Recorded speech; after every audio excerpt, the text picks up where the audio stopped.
my future seemed very bleak to me, because every night would go out and every drug I would use it hoping to die. I would use it hoping that that would be my last day. I am isolated. I'm not close to anyone in my family. I was so scared and I didn't know what the future was, but I kept a mask on as if I'm in control, as if I know what I'm doing. I seemed very confident at the time, but the truth is I was collapsing.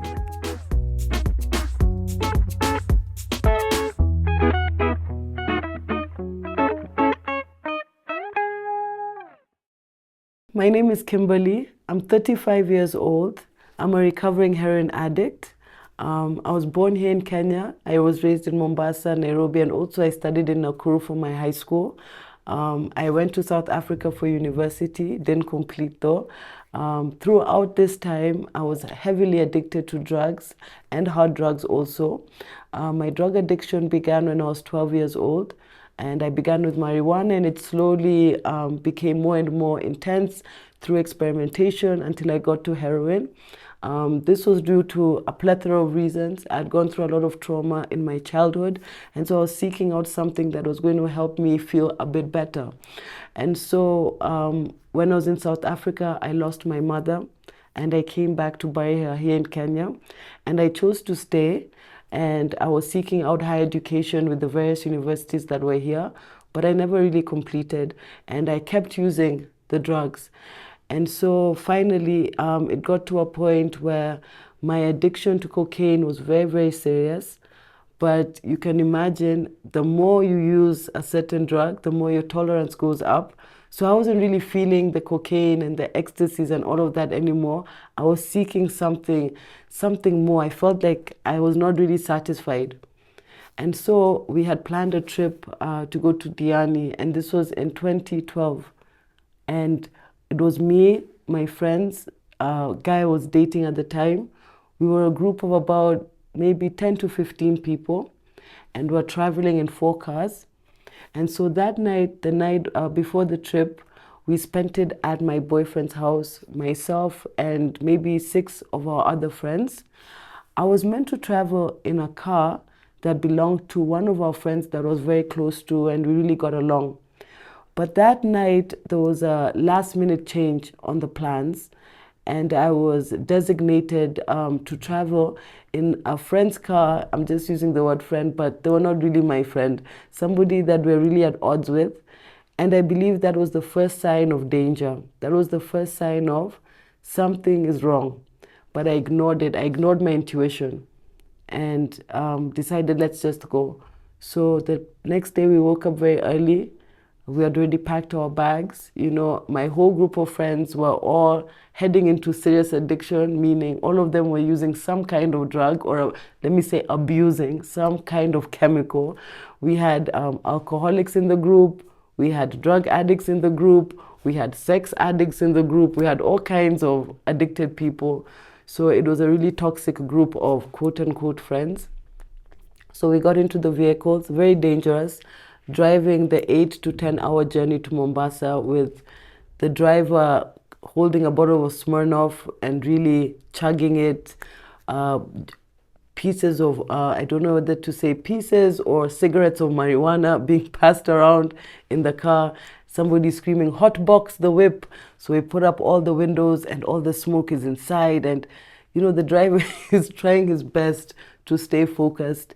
So I believe when I say God never left me, those are the moments that God was always with me, because how we managed to get to Mombasa, this convoy, is a miracle. And we had some close moments on the highway, you know, trying to overtake a big trailer. Another one is coming at you. You swerve off the road, a lot of dust in the air. We say, stop the car. We all get out. The girls all want to pee because we're traumatized. The guys are laughing and talking about what a close call it was, and how next time he should have swerved even harder on this side. It was just, we were just living recklessly. So finally, when we get to the coast, we had booked a cottage in Diani. I actually had booked the cottage. I was in charge, you can imagine. The cokehead, I was a cocaine addict at the time. I was on ecstasy also. all types of drugs, and I was the most responsible. So we booked the cottage. It was close to Neptune's, maybe a short distance from the beach. So when we got there, everybody arrived, unpacked, everybody booked their own rooms, and it was a beautiful cottage. There was a swimming pool in the middle. It was open. It was built open edge. There were not really any walls. Gorgeous place. So when we got in there, everybody's settling in, everybody's tired, hangovers. The chef has already said he's going to make us some meals, so we're very excited. But being Nairobians, we were like, sleep for who? Let's take a shower, let's get dressed, and let's go out into the town, And we need to pick up some supplies also. We need to go to the supermarket. And so we're just this convoy moving around Diani in Ukunda. So we got shopping put in the back. And somebody had an idea and said, actually, here there's a nice disco somewhere on this road. I won't mention the name. And so we go to this disco, but still, I'm not so happy, me and another friend of mine, because I don't know where to buy cocaine in Diani. So I decided, let me go outside because the club was on the beach. So when I walked outside to the beach, I spotted a European man, but he seemed very different from the other Europeans that I was seeing around in the Sukunda, because he was very disheveled. He looked very dirty. His head overgrown and his beard. And he was very lanky. He was very, very thin, sickly thin. The clothes that were hanging off of him were so torn and tattered. And so I looked at him and I knew this person is on something, has to be drugs.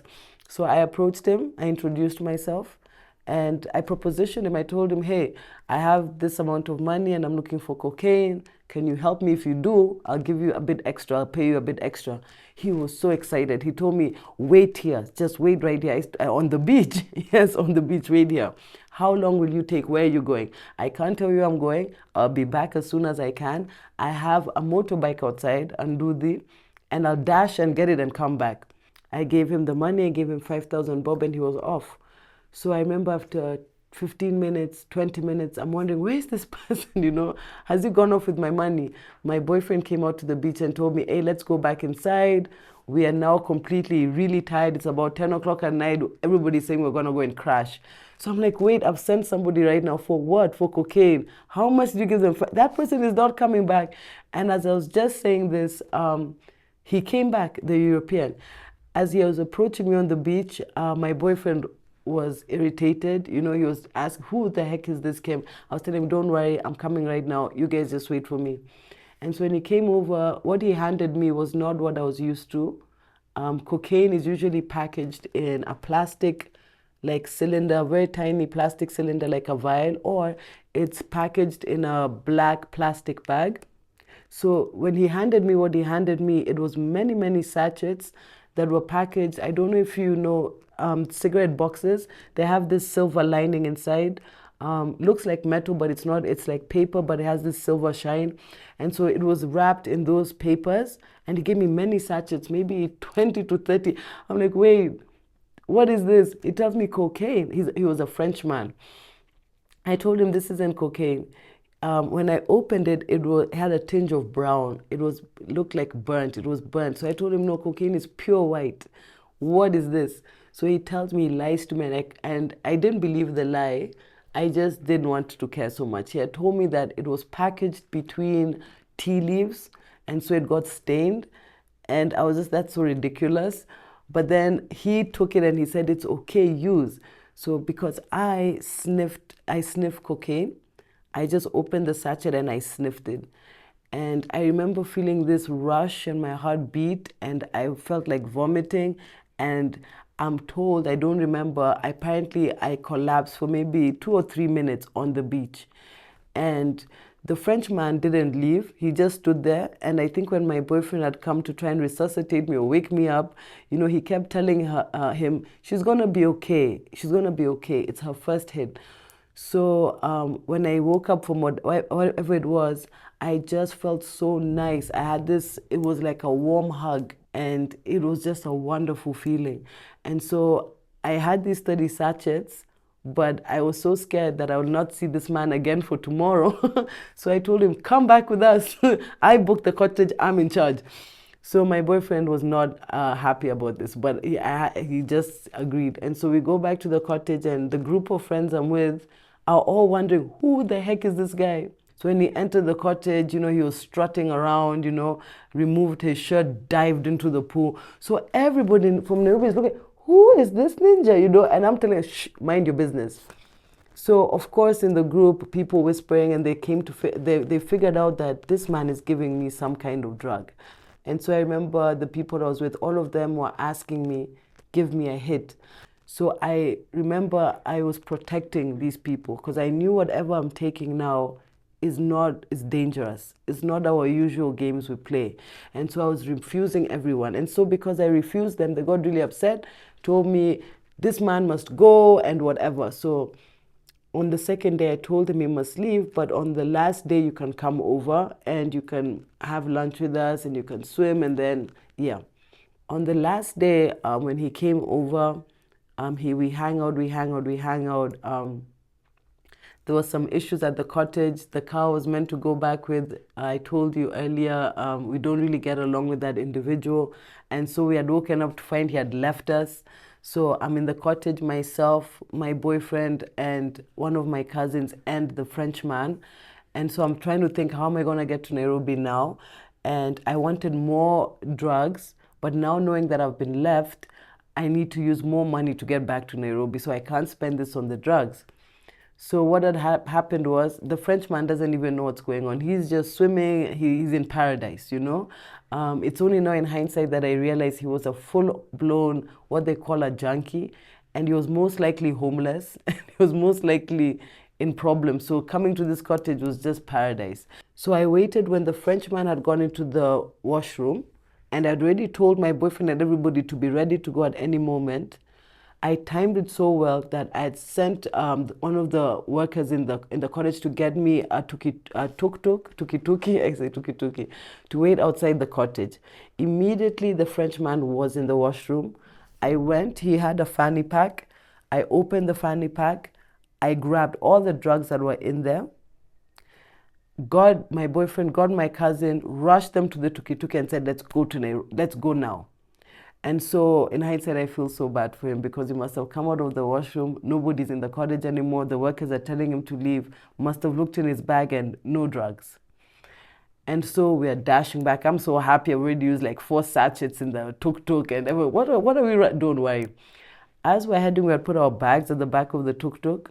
So as we're heading down to the ferry, we get to the ferry as we are light. I'm pulling out my bags, but I'm seeing a couple of bags are missing. The drive down with the tuk-tuk from Ukunda to the ferry is a shaky drive. The road is very bad, full of potholes. So the heroin I had stolen from the French guy and put in my bag had fallen off. I wanted to die. I was like, oh my God. And we're getting to the ferry, maybe it's probably like 11 o'clock in the morning. As we cross over to the city, to Mombasa, I've already called some of our aunties, whatnot. They said, spend the night at this relative's house, and then you guys can travel, not the night, sorry, spend the day at this relative's house, and then book a bus for maybe 8 o'clock at night, and then get in the morning. So we go to the relative's house, we get there at like 12 lunchtime.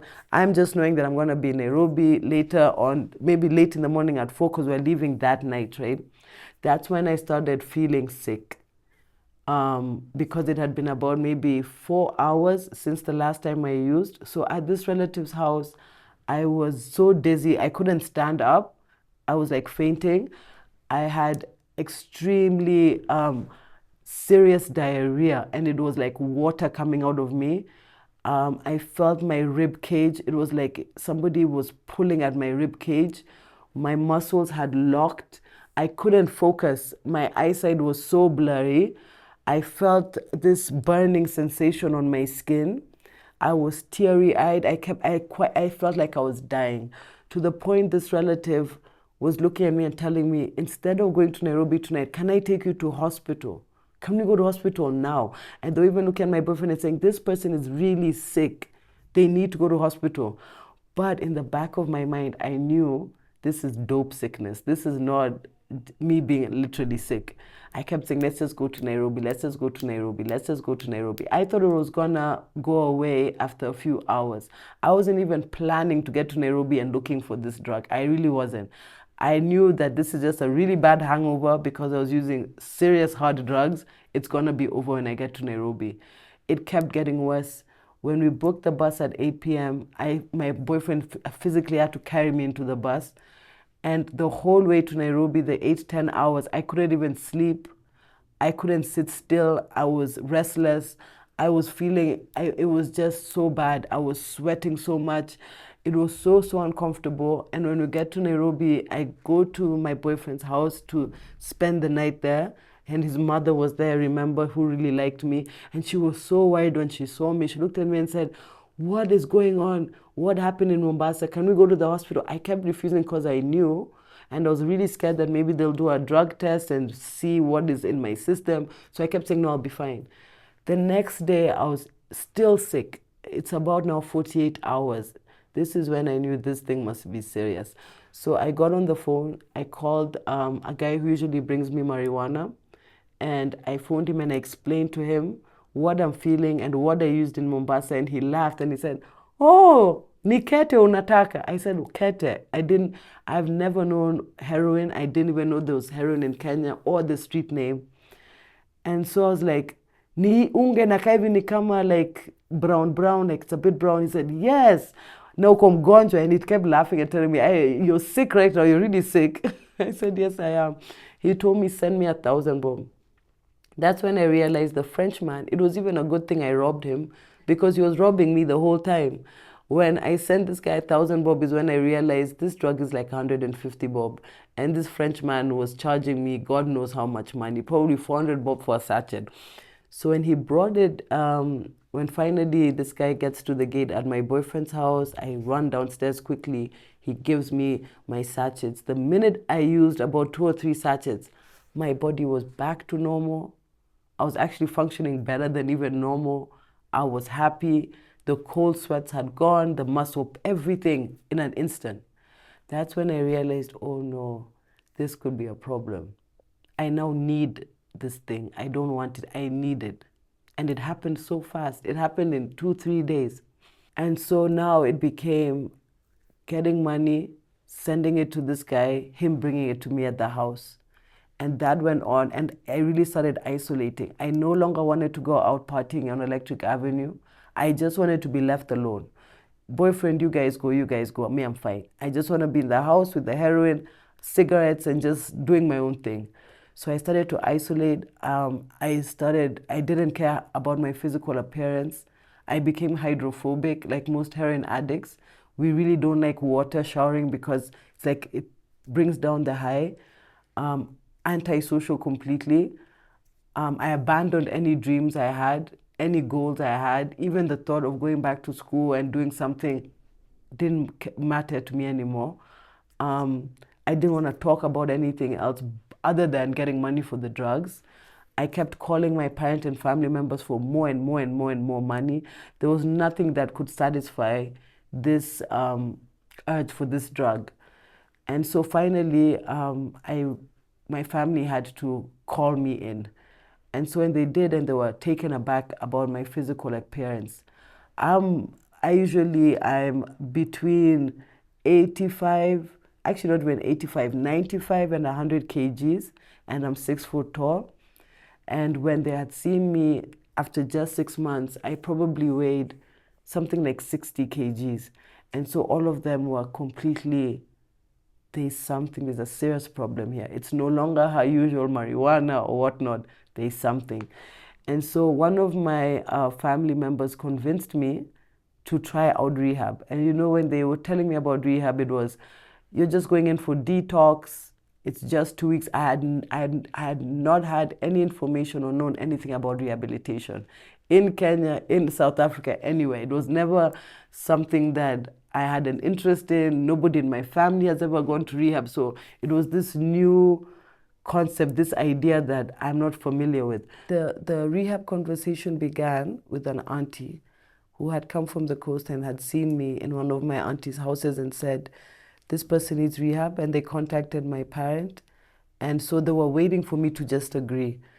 In my mind, when it was suggested to me rehab, I was afraid. I didn't know what rehab was or what it meant or what happens there. I was not ready to change. I didn't like the life I was living. I hated it because I was living a lie, you know? I was so insecure. I was acting as if I'm an heiress. I was acting as if I can just pick up the phone, call my parent, ask for whatever amount of money and it's sent to me. That was the image I was trying to portray. I was not thinking like a young adult. I was not thinking like a serious person, like I need to go back to school. I need to graduate. I need to find me a job.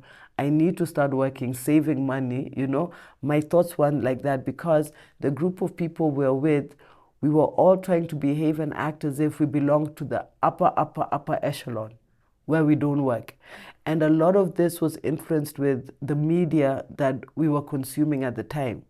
You know, during my teens and my early 20s, I was raised in the era of the Kardashians.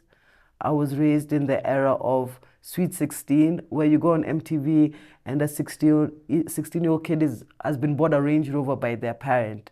You know, so all of us were influenced with that. And the music also, we're listening to a lot of Lil Wayne, 3 6 Mafia. And it was just all about Rihanna and all of them. It was all about smoking marijuana, experimenting with drugs, you know, drinking lean, the double cup. Every day is a party, you know, we're all superstars, you know. So that was, and then when you mix in the drugs, you really start believing that this is your reality. So when we're in this escape world for long enough, that world starts seeming realer than the actual world. So my mind was in that world. So I knew it sucks that I'm always broke. It sucks that I'm always calling and lying about something to get a bit of money. It sucks that I have to keep pretending. It sucks. But I didn't know how to change it. I didn't know how to stop. I didn't know what my options were. I didn't even know what I was doing. Actually, that's the actual truth. I was confused.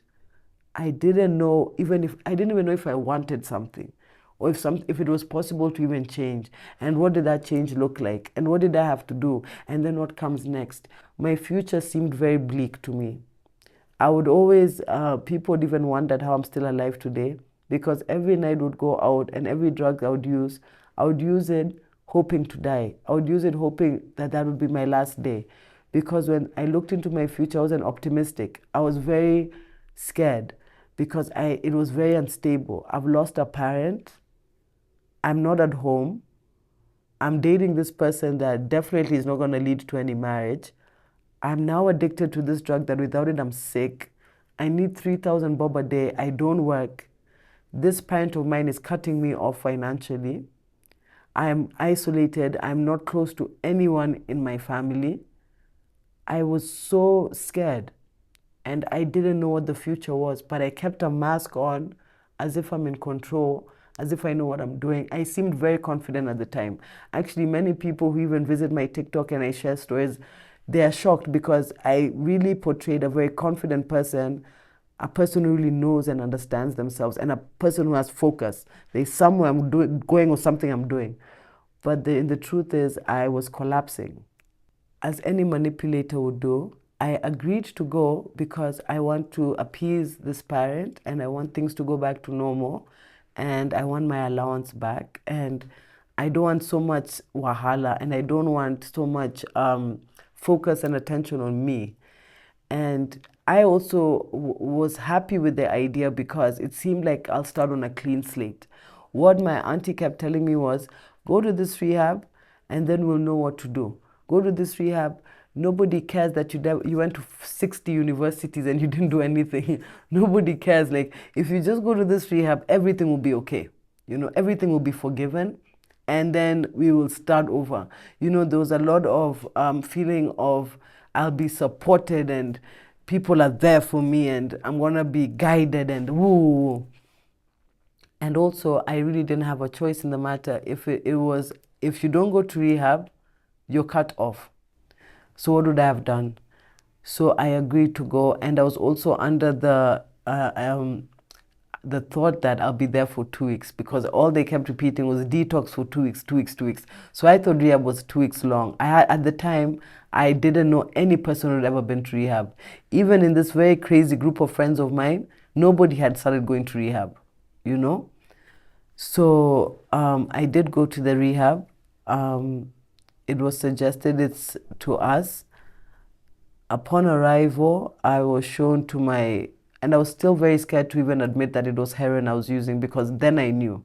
So I was trying to still mask it and say, no, I'm just smoking marijuana. They didn't drug test me. And so I started my rehab time. It was a minimum of 3 months. After 2 weeks, I wanted to ask, hey, I need to be going home. They tell me, okay, just wait for another 2 weeks and we'll allow you to take the phone and call your family at home. So after a month, I was visited, and that's when I was told, actually, it's a 90-day minimum program and you have to be here for 90 days. I remember my withdrawals were bad, but not so bad, because that was the first time I was actually now fully withdrawing. And I think because of the shock of being in a rehab, the withdrawals were not as bad as they were in Mombasa, because it's a very jarring experience. You know, the first time I'd gone to rehab, I was, I think, 25. You can imagine you're driven into a bungalow. In this bungalow, from the outside, it looks very serene. The grass is cut. It looks very quiet. You hardly see people. You enter into the office. You are seen by a counselor. You sign in a form, your name, next of kin. The person who brought you also signs in. Your drug of choice, they finish signing. Your bags are brought into the office. Suddenly, very quickly, the counselor tells whoever brought you, please, now you can leave. The minute they leave, they call one of the girls who's already been in the rehab to come and help you with your bags. And you're meeting a girl or a woman that you don't know, and they're telling you, come this way, I show you where your bed is. You're taken down into your room and you're met with double deckers, like a small room with 2 double deckers, something I wasn't used to. Then I'm pointed at, you're sleeping at the top of the double decker. And then I'm looking around at my roommates. There's an elderly woman at the bottom bunk, a teenage girl at the top bunk, somebody relatively close to my age at the bottom bunk, and they're all rolling your eyes at you. And you come out of the door and you look, and there's 4 other rooms, meaning there's probably 10, 12 other people in here. You quickly try and hide to go to the washroom. You open the washroom door, the toilet doesn't work, it doesn't have a toilet seat, the top is missing, the washroom is mucky and brown, and there's doors everywhere, a wet floor. You think, let me go back to the office. I can't do this. This is not me. Let me go to the office. You go to the office, the counselor is hurriedly looking very busy, as if they're going somewhere. Not the same counselor you were with a few minutes ago. Very welcoming, smiling, speaking softly. Now you're met with a hardened woman who's very, dismissive. And I'm trying to tell her, listen, I need to call my family. I can't be here. And they're laughing and telling you, no phone call. You just go and rest, go and rest, go and rest. Because you don't want to cause a scene and you don't want to be rude. You say, okay, let me just go and rest. Then you hear a TV and you're like, okay, let me go. You ask, is there a TV? Yeah, there's a common room, go. When you now turn into the common room is when you realize that all the windows in that bungalow have eyeballs behind them. And you've just been looked at by maybe 30 people. You don't even know who they are, but you can see people just... So when you finally turn around and enter through the kitchen, you now meet with maybe 6 men, all different ages, 20 to 60, all staring at you, hurriedly trying to introduce themselves. Oh, my name is John. I was brought here because of alcohol. It's just so much, I was overstimulated. You enter the sitting room. There's a small TV that's put up there in a metal box. There's no couches, there's no seats, it's benches, and then there's like 20 guys in there. And that's when I realized most rehabs in Kenya, the women are less, as expected. Maybe the girls were probably 10 or 12 and the guys were 30 something in this really small bungalow. And so you're so overstimulated, you're in so much shock and so much fear. And unfortunately for the rehab I had gone to, there's no clear even hierarchy on who is a staff member and who is a client. Everybody's dressed the same, everybody's speaking in the same vernacular, you know, very loose language. You finally go back to where you're supposed to be sleeping. You find whatever bags you had come with have already been searched through by the other people there. And one person whispers to you and says, keep your things safe. They can go. We're not good people here. This is not church. You're like, what? You finally say, let me just take a shower and settle in. You take a shower. The first night, because you're the new person, everyone has this interest in you, you know? What did she come here for? What has she been brought for? What was she using? Ah, she's gonna be so sick. Oh, it's heroin. Oh my God. Those ones must have HIV. Oh my. So already there's so much talk around you, about you. You have dinner at 6, something you're not used to. You know, now you're put on a routine and you've been living as an adult with your own freedom. Now it's breakfast at this time. You feel like you're back in school. Something inside you just wants to run. So you go outside, you see the guard, and you ask the guard, can you get me a cigarette? They laugh at you and tell you, there's no cigarettes here. Yeah, you have to stay the way you are. You smell a cigarette though. I can smell cigarettes. So I go back down to the dorm. I've even left my food. I can't eat because there's no dining room, there's no dining table. It's you take your food, you sit on a creaky bench with 40 other people staring at you as you try and watch 7 o'clock news on this tiny TV, and you go back to where you're trying to smell this cigarette, where it's coming from. You get back to the girls' dorm. You try look around the wall. You see 4 girls sitting there, all of them smoking and looking at you like, are you a snitch? And so you start mumbling, please, can I just have a cigarette? If you want cigarettes, you have tried on your shopping list, Menengai soap or any type of soap. You give it to me. I'll make sure you get cigarettes. This is the only cigarette I'm giving you for free. Shopping is on Thursday, so you're going to wait until Thursday. And this time it's like a Monday. You're like, okay, at least one rule. Then they tell us you have to go back after the cigarette, go back to the common room. You can't be here at night.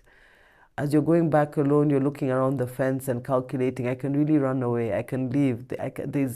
I can go through here, I can go through there. Suddenly you hear a loud booming voice behind you. It's the askari. Usijaribu kuhepa, oh, unakaa kama utahepa. Now you're shocked again. And so that's how the day goes every day, until suddenly you're used to it. And now somebody else is being brought and you're now at the window staring and guessing what drug it is and how long they're going to be here, and and before you know it, the 90 days is over, and all you've done is eat, stare out of the window, sneak in cigarettes and marijuana, gone for quote-unquote therapy classes that is run by students who are on attachment, who come to you and read out of the big book, the Alcoholic Anonymous book. Today we're going to go through step 1. I came to believe in a power greater than myself will restore me to sanity. Who understands what from there? You know, there was no eternalizing the program or really having a spiritual awakening. It was like a syllabus that we're going through, you know, and you have your books there and you're writing notes thoroughly. And so after the 90 days was over, I just felt like I'd gone to some camp somewhere just to fatten up. Nothing had really changed or shifted within me. I just looked around and I saw that, wait, I'm not alone in this addiction. And I saw people who are way older than me and said, I'm not even that bad, you know. And people would come with crazy stories, you know, I have 20 kids. And so I kept looking at myself like, I'm not even that bad. Like, why am I even here? You know, like, no, you guys, your problems are hectic. You know, not knowing a few decades later, that's going to be me. So I didn't even understand truly what addiction was. Nobody was there to really teach me. It was, you're a bad person. Stop using bangi. Stop drinking alcohol. You are so bad. You are not serious with life. You need to stop disturbing your parents and your families. Get back in order.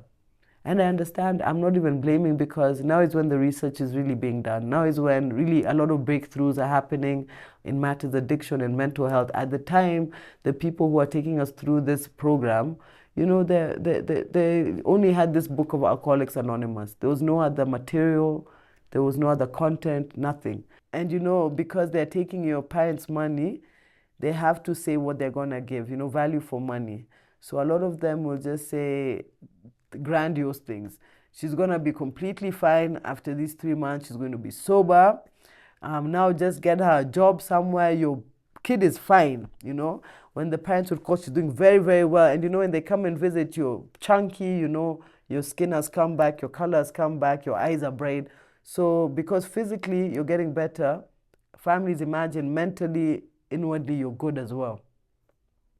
It's only when you get discharged and, you know, also you have hope to remain this way because you're happy, people are happy with you, you know, your parent is smiling. So you want to maintain this, you know. You're like, you know what, we're not going to use drugs. Let's just maintain this. But the world hasn't changed. So when you go back into the families and whatnot, you start now again regressing. And this regression happens even if your parent will tell you, I remember the first time I came out of rehab, I was given a car. I was asked, where do you want to work? I said, I'm interested in media. Immediately, in less than a month, I was gotten a job in media. It was all given to me. You need a monthly allowance. Let's get you this much money. You'll be staying in this house. Everything good, you know? But because I hadn't done anything internally, the old thoughts started coming back, feelings of failure, anxiety attacks, you know, the trauma, things that had happened to me in my past were not dealt with. So the pain comes back. The pain was there in the rehab and I was dealing with it with cigarettes and marijuana, but they don't know that. So you think, okay, I need my cigarettes, I need my marijuana, you know? When you start now with the marijuana, it's not, you know, now I'm in the outside world. The marijuana is not doing it the way the heroin did it. A small stressor comes out of nowhere. I remember the media company I was working for, I was under a lot of stress with one of the people working there because they felt as if I didn't deserve to be there. So any small trigger, any small pressure made me want to go back to where I felt better. And that was around the addicts. So I told myself, let me just go say hi. Let me just go and say, wash popping. I drive myself to Kawangware, I get there. Immediately, I'm talking. One of the guys who I used to send to buy me drugs just came and said hello to me and slipped me 2 sachets of heroin. And I looked at it and said, that one, I don't need. He told me just those 2. I'm like, I'll even throw it. I'm not using it. I didn't throw it. I drove with it all the way back to the house. I'm like, I kept saying I'll throw it on the highway. What if somebody picks it up? Okay, I'll throw it in the toilet. What if I get to the house, I'm meant to throw it in the toilet. I don't, I use it. Nobody see me, nobody knows anything. I can get away with this. I can. This I can get away with. I can. And I do get away with it.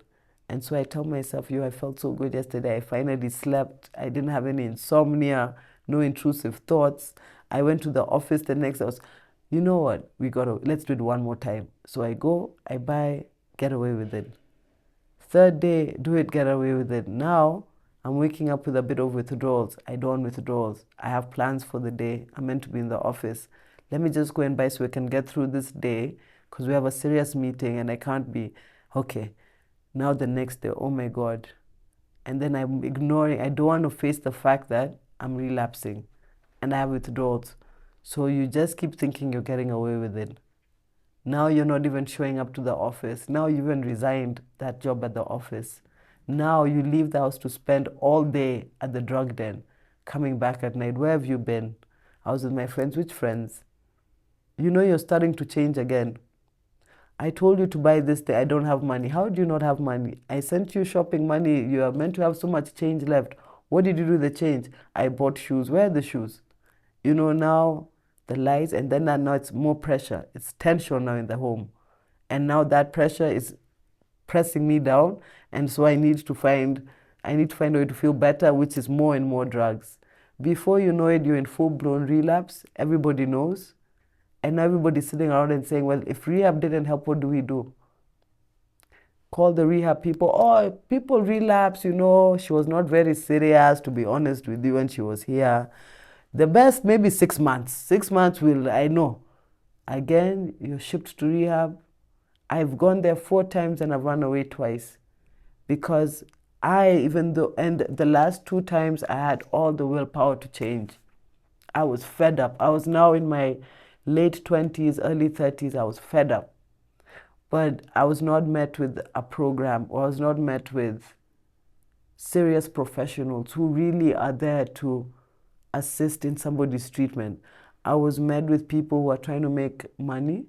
I was met with people who look at addicts as failures and losers and spoiled kids and brats, who look at people who can afford rehab as just rich kids wamespoiliwa.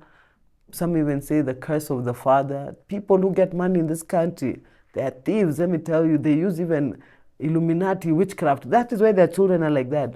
So you're met with a group of professionals, not even professionals, people who are just looking at you like cattle in a slaughterhouse. You're just coming here, we make our 45,000, up to 150,000 a month, and you are gone in 3 months or 7 months or a year, and we never have to see you again.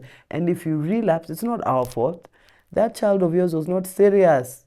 That child of yours was this, and your parent will accept whatever they're being told. Late November in 2022, I'll explain the state I was in at that time. I didn't have a place to sleep. I was sleeping in an abandoned building. And because of my background, being somebody from a good background, well, not good or bad, but a background, at least privilege, some kind of privilege, the community of addicts where I was, and this cuts across all community of addicts. Many heroin addicts are from underprivileged backgrounds and ghettos. It's only now that we're seeing people from, the suburban places using heroin, because it's only found in the ghettos. It's not like alcohol that you go into a supermarket. So I was really rejected by that community, and in that abandoned building, I was allocated a space to sleep in that was right next to the feces, the toilet, an open toilet basically. And I was duruing, that's called begging for money.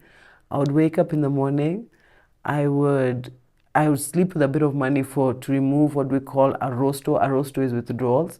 So I'll probably have maybe 300 bob or 350. I'll buy 2 sachets of heroin for 150 bob. I'll buy 3 cigarettes for 30 bob. And there's a lady who comes in to sell us chai, so I'll buy tea for 10 bob and 2 mandazis for 5 bob. The minute I do this, because those 2 sachets are not enough for me, I would walk into the road. I had the only clothes I had was a pair of black trousers and a white shirt like this. Actually, I'm almost in my uniform. And I would always wash the white shirt and hang in the den. So the next day it would be clean. I would wear it, and I would go into the road. I would go up to Bulbul and just walking. Not very using. I would walk to Bulbul, to Ngong Road. Any person I would meet when I was walking, or any shop, any butchery, any salon, anywhere, I would knock and enter. And I would ask if I could say something. And of course, they would say, go ahead. And I would say, I've come from an interview. I was looking for a job as a waitress. And the manager, I've been there for about 6 hours since morning. And the manager told me because of my teeth, because of my mapengo, he's not going to give me the job. And he's looking for pretty girls to sell. And I asked him for transport back home. And where I've left my kid in daycare, I don't have a child. But that's what I would say.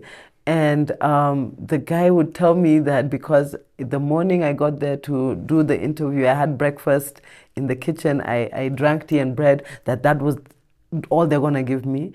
And then I would lie and say, I begged him and he told me I should make him happy. And I would tell the people I'm trying to ask for money that I love God and I love my child and I would never sell my body. And they would ask me questions like, how did you even get to that interview? And I would say, my neighbor, her boyfriend is the chef at that restaurant, and he told me that they were looking for girls and I should give it a try. And I'd even gone down to the kitchen to tell him that I've been removed, and he did this as if we don't know each other. They would ask me, where's your phone? I would say, oh, they were going to lock my house this month, and because of my baby, I just gave the phone so they don't lock the house. And where's the baby's father? Or he beat the heck out of me during December. He's the one who knocked out my teeth. What? I remember it was just like a normal day. There was nothing abnormal about that day. I had woken up, I had had my sachets of heroin. I remember that day I'd gone to Bobo. I had done my little story. I had come back with maybe 2,400 and a bag of shopping. I took the shopping to a kiosk that I usually sell to. I'll sell them the milk, the sugar at a cheap price. They'll give me the money. I was turning in to go to the den, and there was a man in a blue overall, and I assumed he's just one of the mechanics because right outside the den, there's a makeshift mechanic garage thing. So I just assumed. And he stopped me, and you have to understand at that time, I was a junkie and I was a street person, so I had the lingo. Unani, what do you want from me? Very rude. And he was very calm. His voice was very calm, and he was telling me that, hey, I see you coming in and out of this place, and this place is not of you. You are not supposed to be here. So I started getting angry, like, who are you to tell me where I'm supposed to be and not to be? Are you even going to buy me tea? I saw the tea lady passing around and buying people tea. He told me, yes, I'll buy you tea. So now I'm smiling. And I told him, I only drink tea for, I think I said 100 or 200 bob. He said, it's okay. Can you allow me to pray for you? So I remembered God. I've never forgotten God, by the way. Even in the thick of my addiction, I never spoke a word against God. Maybe just sometimes I would ask God, like, why me? And why do you hate me? But I would always pray under my breath. So I loved God. I still loved God. So I told him, go ahead and pray. And he started praying. I cannot tell you what he said. I cannot tell you which prayer he said. I cannot tell you how long I was standing there with this man. I cannot tell you. It was like I sort of blacked out, and I do not suffer any memory loss. My memory is very sharp, but that day it's like I can't remember what was happening. So finally, the only thing I remember during that prayer was the same tea lady passing and laughing at me. You know how somebody can laugh at you, like, look at this crazy person. Like, her laughter was very condescending. I don't know. I was like, why is this person laughing? And I'm being prayed for. So then after that prayer, I went back into the den. I have my money. I felt very heavy when my footsteps were heavy. I now started looking around. Usually I would just beeline into the push-up, buy, sit on a stone, use, rest for a bit, then go back and start walking and, hustling. So that day I started looking around. I'm looking at the ground. There's needles everywhere. I'm looking up. I'm seeing toddlers playing around the needles. They only have a t-shirt on. It's cold. One has feces down the leg. They're looking at me, running up to me because I would always buy them food. Hungry. Their mother is leaning and she's denguing like this with a needle in her hand. And it just started feeling like, no. I walked in, even getting to the person who's selling me the pusher, he would call me Malaya. I told you they hated me. They hated me so much just because I came from privilege. So, Malaya, where have you come from? You've come from selling your body. They would never believe that I can beg for money. They would say, you have to have a child to beg for money. So they would say I was lying and I was actually selling my body. And that was the running joke. So I would get abused, and by the time I'm getting my drug, I've stood there for 10 minutes, they've laughed at me, they've told me with all the English you speak, you're here begging for money on the street, shame on you, really digging into me. But I know the minute I get that drug, that bad feeling, the shame, the embarrassment will disappear, so I don't care. But still, I looked around at these people, I'm looking at the type of people who are talking badly to me, and I'm like, oh my God, how can you abuse me? I looked into myself and who I am, and it's like I had a flashback, my place of birth, my childhood, who my mother and father brought me up to be, and I didn't fit. That's the first time I felt completely uncomfortable, unsafe, scared almost. I hated myself and I hated this place, and I immediately said I have to change. The next day, I looked for the methadone clinic. I found the methadone clinic. It was really far away. I've never been to Ruaka, but I went. I found the drop-in center. I got inducted. I just kept telling the counselors at the drop-in center that I just want to change. I was almost crying. I was like, please just help me. They kept telling me, we're going to help you, Kimberly. We're going to help you. Tomorrow, I need help now. I don't want to use it. Tomorrow, just wait until tomorrow.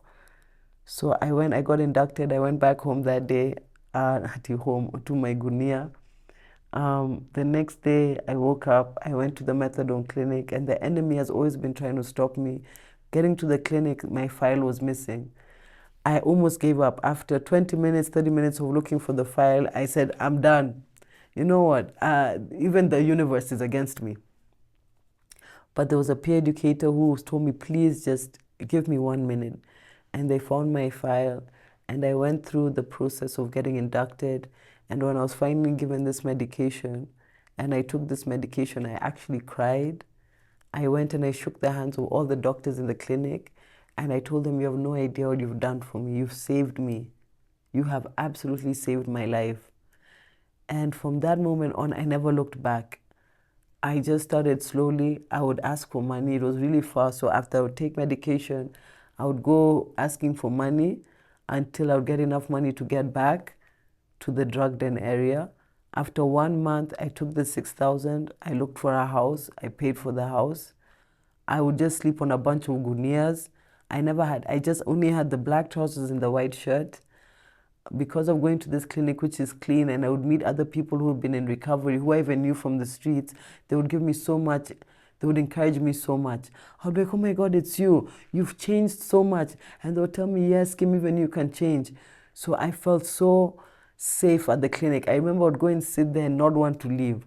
I would say, let me spend as much time as I can here. When you guys close at Sasaba, I'll go and ask for money to get back home, and I'll go straight to the house I've paid for, straight, and just sit there, you know. Slowly, somebody in the clinic sold me like a small phone, a Kibambe phone. So now I'd get back home and I'd put BBC radio, and I loved BBC radio, and I think 97.1 Family FM, and I would listen. And then through that, I said I have to be going to church. So I started going to a church next to the clinic every Sunday. And slowly, I asked my family if we can meet up. And I was the one who actually called and said, I'm tired, I want to go to rehab, I want to change my life. So we don't rush, because we've been there we've cried wolf so many times that even if I did call and say, hey, listen, I'm really serious, I met an angel, they'll probably cut the phone. How many times? You know, there were even times when I was not actually serious, but I just want money. I want to change. I'm stuck somewhere far away. I've heard about a rehab somewhere. Please send me money. I just get there. They would send money, and there's no place I've gone. And also to myself, as I told you, I'd resigned to myself to the fact that I'm alone in this world, that my family will never love me again. They don't want me. That's you know, when families say these things, they say to scare you. They want to scare you into being serious. But I don't know the intention. I believe it. So I knew at that time I'm alone. And also I wanted to make sure that this thing is going to, it was like my baby. It was like, I was finally doing it for myself. I was not doing it to make this parent happy. I was not doing it for somebody to clap for me. I was not doing it to get money. I was not doing it for any kind of any validation, or it was like it was really just for Kimberly, just for me. And any way that I was going to risk it all, do everything it took for me to maintain this sobriety. I was not waiting to hold on to somebody, or this person has to give me money for transport so that I can be sober and take my medication. No, it was all on me. And I'm so happy and grateful that it happened that way, because I was able to see my strength. I was able to realize that I'm a 33-year-old woman. 33-year-old woman. I was not a kid. This is 2.5 years ago. So even running to my parents was, I don't know if that's an option for a 33-year-old, but in my type of family, that is not an option. So I had to pull myself up by my own bootstraps. And I'm so grateful to it now, because I realized I have a dog in me. I have a fighter in me. And all those 15 years prior, I always looked at myself like a very weak person, a loser, you know, a person who does not have any strength or nothing. But once I started fighting for my life, I saw how much I actually want to live. I had moved from pre-contemplation, where I didn't even think it's possible, to contemplating it's possible, to now planning. Let me go to the methadone clinic. To now taking the action of actually doing it. And then when I contacted my family, I was in the final stage, maintenance, where now I just need to maintain this momentum.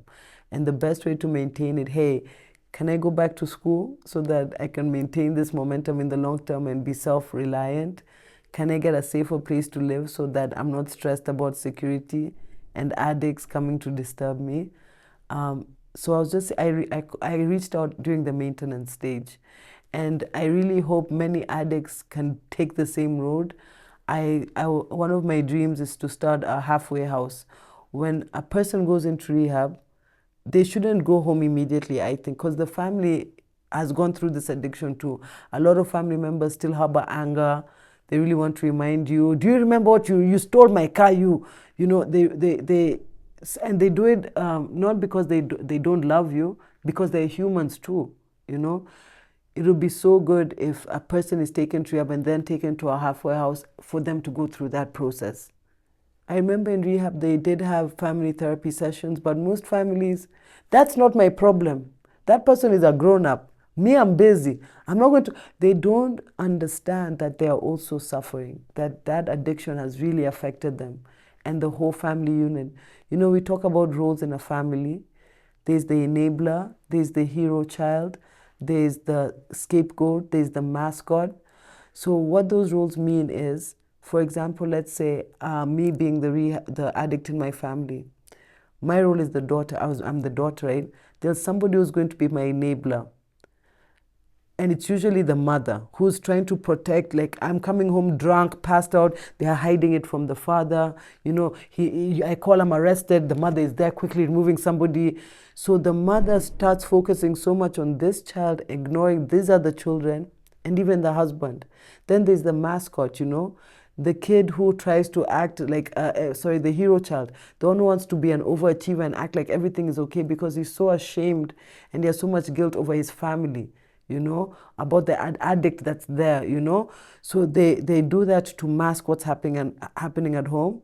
And then you have the forgotten child, the lost child, the one who gets forgotten in the fray, you know, who just sort of is in the background. Nobody wants to know how your day was at school, what is happening in your life, you know. So there's different roles and people adapt these roles in the family. There's a plethora of them. And it really changes the family unit. It changes how the family functions. It changes the roles of responsibility in the family. And also the family feels like they're harboring this big secret. You know, addiction is still looked at as, I don't know, I think even worse than HIV or something. I don't know. There's a lot of stigma behind addiction. So families always feel like they have to hide something. And then they also feel as if they have let themselves down or let the family down, especially parents. They feel like failures, like this person being an addict is my fault somehow, and society and my friends are going to look at me like, you know how in Kenya it goes, that person is Mlevi. I hear they've even taken them to rehab. You know, it's sort of like, it's like mental health. If you have a child with schizophrenia or autism, in our African society, it's sort of looked at as a curse, that bloodline, there's something wrong with it, you know. Where these problems are here and they're here to stay and they're increasing from the way we are raising our families and socioeconomic problems, you know, mental health problems. Addiction is going to be there for a very long time. I always tell people, choosing to stop using drugs does not mean life gets easy. Life will always be lifing. When I have clients, I try and prepare them for life events that are inevitable. You know, conflicts, interpersonal problems, deaths, marriages, failures, wins. I try and prepare my client and let them know that life is still going to be lifing, you know, but how we can strengthen your recovery is during this maintenance stage is to give you the tools to have a successful recovery, a place to stay, you know, something to keep you busy. You can go to school, you can get a job. For me, I went back to school. I graduated last year in December. Now I work as a freelance addiction counselor. That keeps me busy. Even if I can go through 2 months without clients, I'm busy marketing myself, trying to get new clients or researching. So I have a goal, I have a focus, I have something I'm doing. You know, I get assistance with paying my rent. I started a TikTok, and I think that's even how I got to be on this wonderful show. I give back. One of the most important things an addict can do to feel so fulfilled during the maintenance stage is giving back, you know, sharing with other addicts. And I do not mean going back to drug dens or going to the bar, no. I mean go to Alcoholics Anonymous meetings, Narcotics Anonymous. see how you can come together and, do something, an event. For me, I use this tool called TikTok. I got on TikTok and I made it my work to try and sensitize people and families about what addiction is, what an addict looks like, how we are, and that we're just normal, we're just like you, and my recovery journey as well. And that has helped me so much because for me, my recovery is unique in the sense that I had to support myself the minute I started getting sober. I had to work as a peer educator, so I had to be in the drug dens immediately. I got sensitized to that, so I'm able to still go back to the streets and help those who are still suffering, but mine is very unique. So that's what I mean by maintenance, maintaining my spiritual life. I try as best I can to make it to church, but it's not so important. Meditation is more important for me. Going to church, I love the fellowship. I love listening to the pastor. Some people don't like going to church. I really enjoy it, reading the Bible. I make sure to consume things that are adding value to my life. I just don't watch anything or listen to anything. I ensure that the stuff I'm watching on YouTube is stuff that is teaching me more about addiction or something that is good to watch that is not influencing me negatively. Despite the fact that I'm in my 30s, I'm not away from influence. I still can be heavily influenced. I can watch a movie or a music video and I get triggered, and triggers. It's a physiological change that happens in you. If I watch a movie and somebody is snorting lines of cocaine, immediately your brain doesn't know it's real or fake. My brain will get very excited. It'll actually release a bit of dopamine to ready itself for the oncoming dopamine rush from the cocaine, and I'll get antsy and I'll start having thoughts of, let me just go and use today. So I have to be very careful on what I'm consuming in terms of media, the people I'm exposing myself to. I try and avoid stressors. I really learned conflict resolution skills. And these are the tools that I use to maintain my recovery and to ensure that one day I'll be a fully productive member of society and self-sustainable. It's not a one moment event. It's not something that happens and then you move on from it. No, it's constant. Today I can feel like I've really forgiven myself and it's in the past. But somebody I can meet with, maybe a victim of mine, and they can really throw around. This is why I say people need to go to halfway houses and not directly back to families or homes they've been raised in. Because a sibling or somebody can really remind you about something you've done, and immediately guilt washes over you again. And these are the skills I mean by like cognitive behavioral therapy. Where when that happens, sit yourself down, remind yourself that this happened in the past, rationalize, you did this because of this and this and that, and I've forgiven myself. And then now you reset and you start again. This is where I talk about recovery being a day-to-day process that will never end. It's 24 hours happening in real time, live. So it's so important to keep on forgiving yourself. When the thoughts of failure or guilt or whatever come, remind yourself who you are. You're a child of God. This experience you went through, it was negative in your life, but now you're turning it around and you're becoming a better person. And I think that's the best way to actually forgive yourself, by actually changing, being a better person, lie less, steal less, be less selfish, and that's the best way. And when it comes to long term, when I look at the years I've lost, the time I've lost, it was very difficult for me at the beginning. Those are one of the reasons why I never even wanted to try. Because you'd always be reminded by people around you that, do you know so and so has graduated and now they're doing this? Do you know how old you are? Do you know you're just getting old?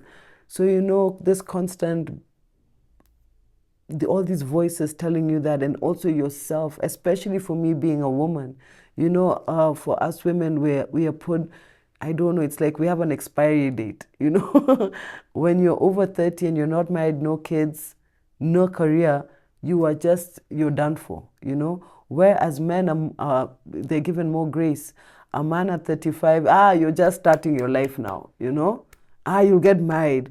So I'm so grateful to God that I've always looked at myself like a guy. I don't know. I've always looked at myself like a man. I've never been very girly. So when it comes to how much time I've lost, it doesn't really affect me. I remember I got a comment one time on TikTok. I always talk about my age, and somebody told me that, Kim, you're so brave to talk about how old you are, that now I'm able to do so. I was really, you know, when something to you is not a big deal, it's very interesting when you see it as a big deal to somebody else. I cannot even, I've never dealt, dwelled in that. So I don't know how it is, but for me, I always see my life as I have so much more time left. Actually, sometimes I think I have too much time. I always joke and say I don't want to be here for too long, you know? I always look at it, I have so much time left. I have so much energy, you know?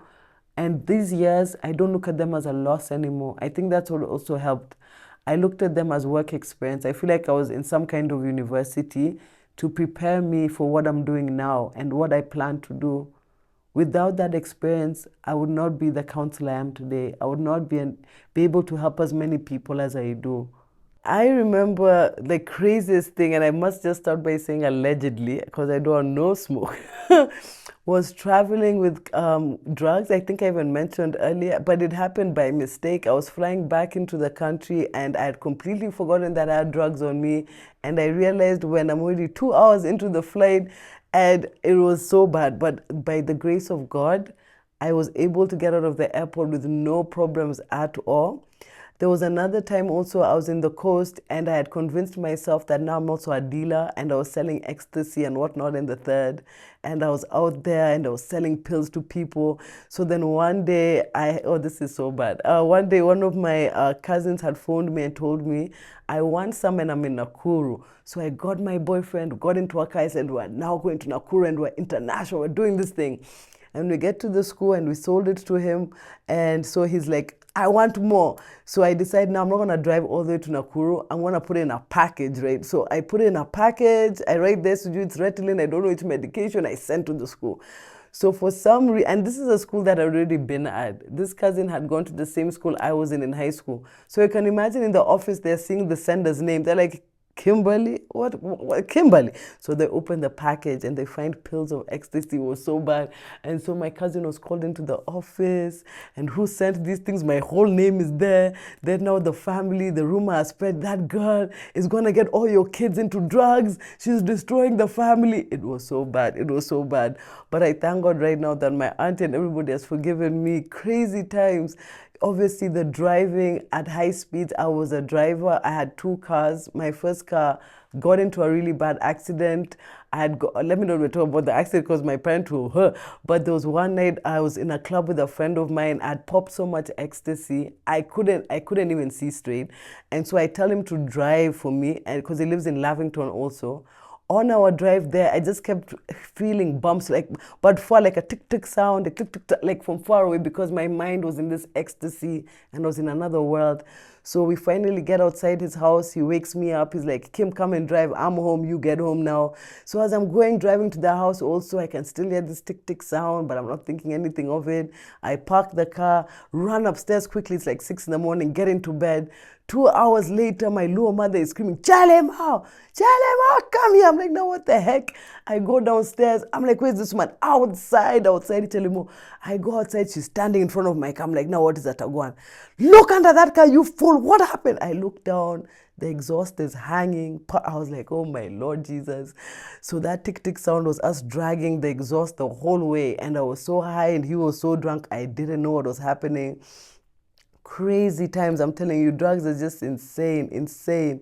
There are so many times I've been chapward by the police. You know, where the drug dens are, a lot of times we're not meant to be. Drugs are illegal, you know. So the security forces are like, what are you people doing? You're all gonna sit there and just, no way. So sometimes they would come and bang us up, especially when one of us has gone to rob from society and done a bad job at it. You know, gone and violently slapped somebody, a mama, and stolen her kibambe or something. So they'll have to come and straighten us out.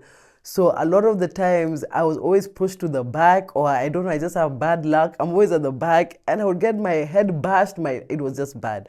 So those experiences, I'm so grateful that now I can laugh at them and say, wow, you know, using drugs is very dangerous to you psychologically and emotionally. What you're exposed to, I was exposed to extreme violence, you know. You're seeing a person being murdered in front of you. You're seeing a person's hand which has been cut off hanging. And this person can't go to the hospital anymore because he had jumped through a mabati to rob someone and he was hit with a panga. You know, you see a woman giving birth in the drug den. You know, you see such extreme violence and such trauma that you are so affected that getting out of that trauma is so difficult, you know. They say a person is fully stabilized or fully in good recovery after 5 years. I'm 2.5 years in. For me, the best thing about recovery, the best thing, is just being alone. The fact that I can be in my own house, you know, these are things that people take for granted. I have never had my own space. You know, I'm always on this kunea shifting with this person or sleeping in a mabati house that when this person coughs, I can hear everything. This one is fine. So the fact that I'm now in my own home, I don't have to hear any neighbors. I'm comfortable. I'm safe. I have electricity. Just the simple things. I know it sounds crazy, you know, another person would say, oh, I get to watch movies, I go to Mombasa. No, for me, the best time is just me by myself. I'm safe. I can see there's a gate. There's layers of security before somebody can hurt me. I have enough money to get to my clinic tomorrow. I have money for my omena and ugali at night. I have clothes I can wear. I'm even blessed to the point I have a phone that has a screen on it that I can watch something. I had all the experience in the world. I can spot an addict a mile away. I can tell you the kid who's going to grow to be an addict. I could tell through my experience, but I couldn't understand the science, the deep science, what's going on physiologically, you know, on a chemical level. So when I went back to school and I really studied and we did pharmacology and we did all types of units, is when I was taught and I came to know that this issue of addiction is both internal and external, the causes. Internally, they talk of something called the X factor gene. It's argued in the science community whether it does exist or doesn't exist. I'm from the school of thought that it does. That addiction, there's a specific gene that makes somebody more susceptible to become an addict. You know, there's a predisposition. Doesn't mean that you will be an addict, but it just increases the chances and makes you more susceptible to chemicals.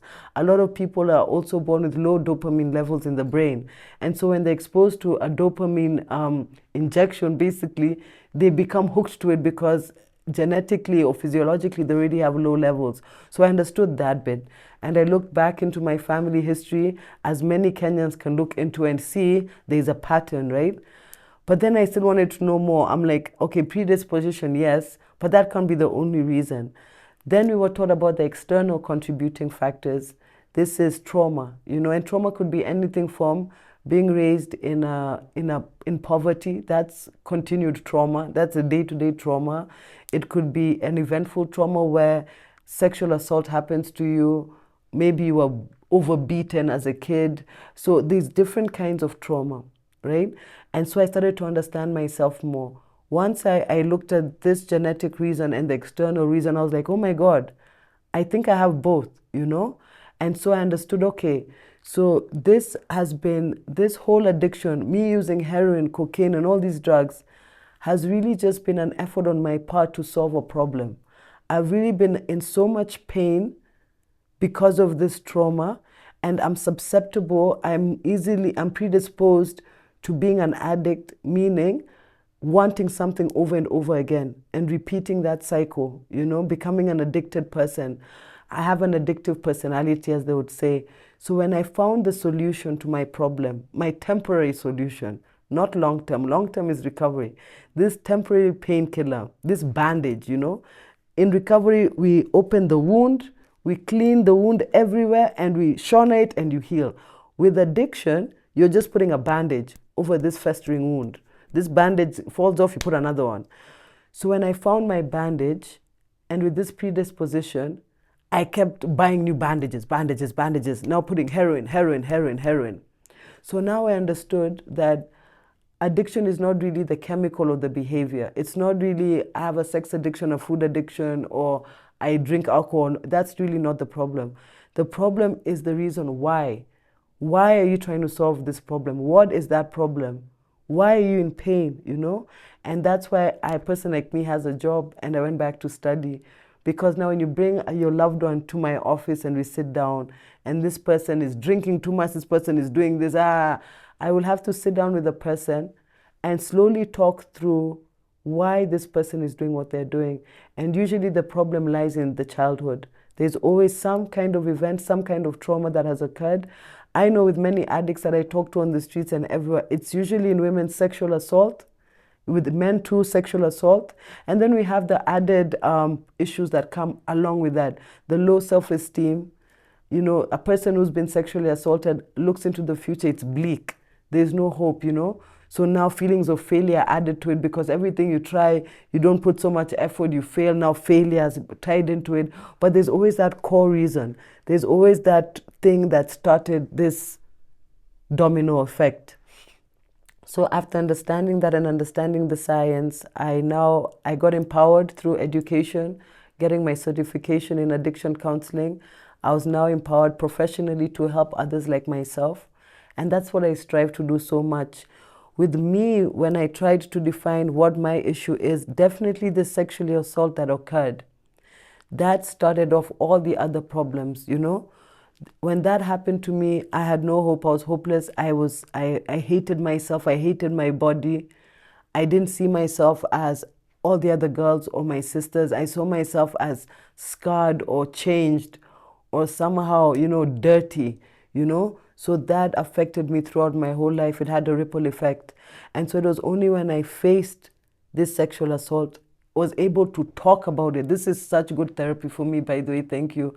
Was able to talk about it with no shame, with no guilt, you know, was able to confront it head on, and it no longer had power over me. It no longer was this secret that I was trying to hide or this dirty thing that I was trying to cover. It no longer, I was free. Then I started working on the other small issues, my fear of failure, my insecurities, my low self-esteem, after knowing what the actual problem was. These other ones now became easy game. These are the ones I now deal with on a day-to-day basis. So I do tell addicts all the time, drinking alcohol or whatever behavior or addiction you have is just a symptom of the actual problem, is a symptom. And what most rehabs do is they treat the symptom. They take you somewhere, lock you up, remove the alcohol or the behavior and think you're treated. No. The real issue is inside. It's a core problem and it's very personal. It's inside there. And addicts just need a safe place, a comfortable place, and a person who they can share it to and then work through it that way. When an addict has the willpower and they're ready to change and they're met with a professional like myself who will explain to them why they feel the way they feel, why they behave the way they behave, what the problem is internally, look back into their lives, face that problem in therapy, you know, set up a healthy environment for this person to have a positive treatment experience. Who is this person going to live with after treatment or during treatment, you know? What can you do? You know, help somebody actualize their talents and their purpose. What job would you want to have? Where would you want to work? You know, look into yourself. What can you do? What can you do here? Help that person rebuild their life during that recovery time. And also the third component is God. Actually, the first component is God. They must have a spiritual awakening where they believe that there's something greater and more powerful than themselves that is taking care of them. Because a lot of us are powerless over the drug and alcohol we're using. You know, that's what they call you lose control. You know, a lot of addicts will tell you, I can stop drinking anytime. You know, I can stop drinking. This drinking is, don't think that I can't stop this alcohol. But you'll find he's always on that alcohol because the ego cannot allow him to accept that you have lost control. This thing is controlling you. So you must find something that you know is more powerful than that. If you can't be, God is. So bringing that person also to that realization will require some kind of therapy, some kind of professional help. And then also maintaining recovery. You know, it's not only when a person gets sober and maybe they've been sober for 6 months, they're okay. No, they're not okay. We are going to be in recovery for the rest of our lives. Every single day is a new day to fight off that addiction, to fight off those demons. it's constant work, constant work. A person, I go for Narcotics Anonymous meetings and Alcoholics Anonymous meetings here in Kenya, here in Nairobi. And you'll meet people who've been in recovery for 30 years. And this person will come and tell you, every day, Kimberly, is a fight for me. Every day. Because the minute people like us meet stress or a problem that we feel like we can't solve easily, our brains have been hardwired to, when we face negative feelings or a problem, quickly, we know the quickest solution. Our brain will never forget the quickest solution to ignore or overcome this problem for now. So your brain, your mind is always fighting you, always, always, always. So I tell an addicted person, I've never met a person who's just quit and been sober. But I know they exist. I do know. Before rehabs were built, and the first rehab in Kenya came in 1989. So prior to that, in the US, when they were writing this book called the Alcoholics Anonymous book around the 1940s, 1930s, it was a group of alcoholics who came together and sat in a room and said, hey, we are drinking so much. Why are we drinking so much? And they went through what they were feeling. They went through what each individual experiences were. They found common ground in their stories, and is when they wrote this text, Alcoholics Anonymous. And they said the only reason they remained sober and had a successful recovery was because of this group work they kept doing. They would always meet almost every single day and talk about how their day was. It's like the therapy. So now, because group work is a bit hard, people are professionals, people are busy, some people are afraid of sitting in a room with other people. That's when people like me got a chance to get a job as an addiction counselor. Instead of going to sit in a group of other alcoholics, you can come and sit with me. I am an addiction counselor. My email is counselorkimberlykenya@gmail.com. I also create content on TikTok. I have 2 pages, Counselor Kimberly and Counselor Kimberly Kenya. The first is really my personal life, my hobbies, what I like to do, my interests.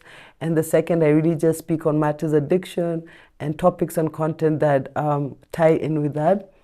I hope in the future to register a non-profit organization, and really, I'm already helping. I already go out to the streets and I do so much work in terms of charity, but I want to make it official. And I think from that, I can partner with maybe different organizations and people who are willing to do the same. And yeah, thank you.